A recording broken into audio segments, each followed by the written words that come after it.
Hello, this is Angela with Parker's Permaculture. It's a rainy afternoon here in Portland, Oregon. A little bit windy, you can hear my wind chime going.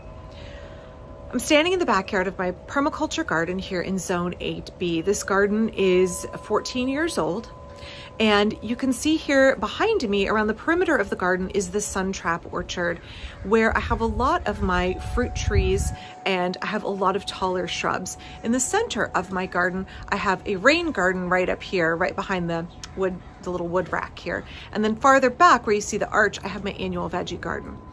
That's a very intentional design so that when the sun comes in this way into the garden, the taller plants are around the perimeter and do not obstruct the direct sun from going in and feeding the annual veggies and the rain garden with sunshine.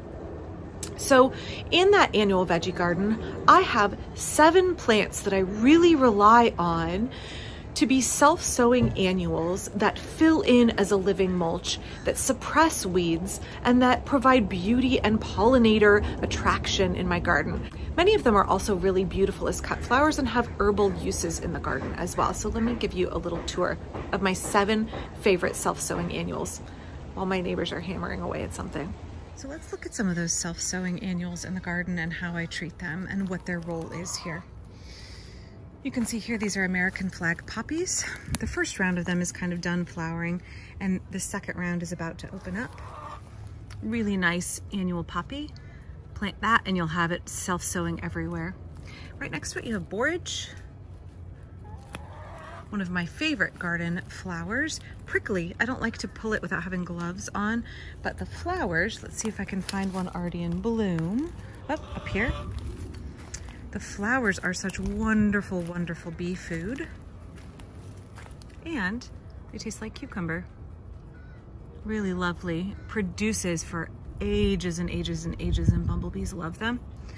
Also, chickens and ducks like to eat them. So borage can get a little aggressive with the self-sowing, as you can see here. But it's still a great resource, great mulch plant, and also great snack for the poultry. So if it comes up where I don't want it, it gets too big, gets a little bit gnarly, I just pull it. I planted it once from seed 14 years ago, never had to plant it again. Same here with Calendula, another great plant that is a wonderful source of food for pollinators. Again, big open face flowers. You can see the genetic diversity that's exhibited in these, all different plants, different colors. Really nice for a cut flower, for little posies. And in some years it can actually overwinter if the winter's not too harsh. Great plant to let self-sow around the garden. No fuss, nothing really bothers it. Goes for ages and ages and ages. And a wonderful mulch plant. It is providing shade. Now my pumpkins will get big enough to come over the top of them. That's okay. It's all right. Not worried about it. Here we have Love in a Mist, Nigella. Also, this one's almost a little bit spent. Let's look at the plant next to it. Again, huge genetic diversity in terms of colors of the plants. Great annual. It provides this kind of lacy contrast with the calendula and the huge leaves of borage. So I really love these 3 together, borage, Nigella, and calendula, for the variety in leaf shapes. I think that's so, look, you can see right across the front here, the 3 of them, borage, Nigella, calendula. Really nice contrast in leaf shape.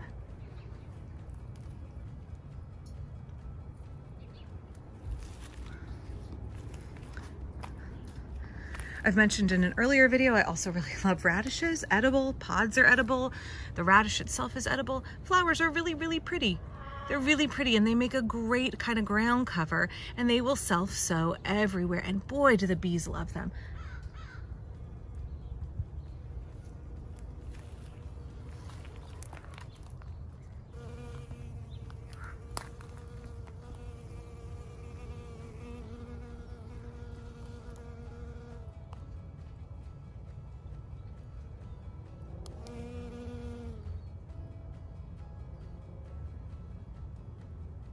When we're looking at those kind of annual veggies, what annual flowers and herbs can we mix in that are really low fuss and can fill in those gaps and reduce the weed pressure? One more I haven't gotten to yet Nasturtium, just kind of getting going in my garden. One of my favorites for rambling, low growing. Seeds are edible, the flower buds are great pickled. They also attract black aphids, so they'll kind of pull the black aphids toward them and they'll leave your other plants alone, in my experience. You can see the nasturtium leaves back here. Kind of have a little bit of a lily pad shape. These flowers that get going early in the season, such as our calendula and our nasturtium here, they do a nice job of filling in, sheltering the soil, reducing water loss until my annual veggies, like this little pumpkin down in here and this tomatillo here, can really get big and get going. They kind of provide that stopgap in the garden that prevents weeds from taking over. The flowers that you want and things you want, like Swiss chard that self-sow, come up early, get established, and kind of outcompete your weeds. And then as they get bigger, if they're in the way of your veggies, you can just yank them. That's okay.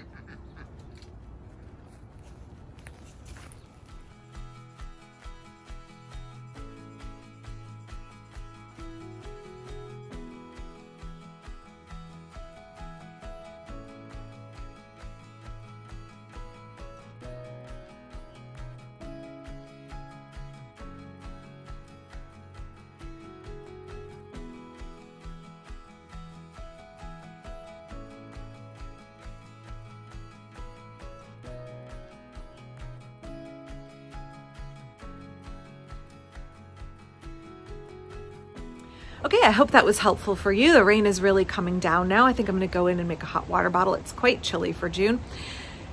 If you have favorite self-sowing annuals in your garden, I would love to hear about them below. If you could do me a big favor and put what zone you're in so that other folks know if that plant might be appropriate for their climate or not. There are lots of other self-sowing annuals that I use in the garden. These 7 are just ones that I find do really well cycling on their own in my annual veggie beds with basically no help needed from me.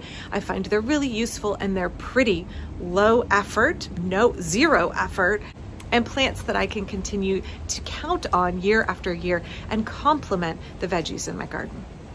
Please don't forget to click like and subscribe and check out down below the ways that you can support the work of this channel. And I'll be back very soon from my permaculture garden here in Portland, Oregon. Thanks.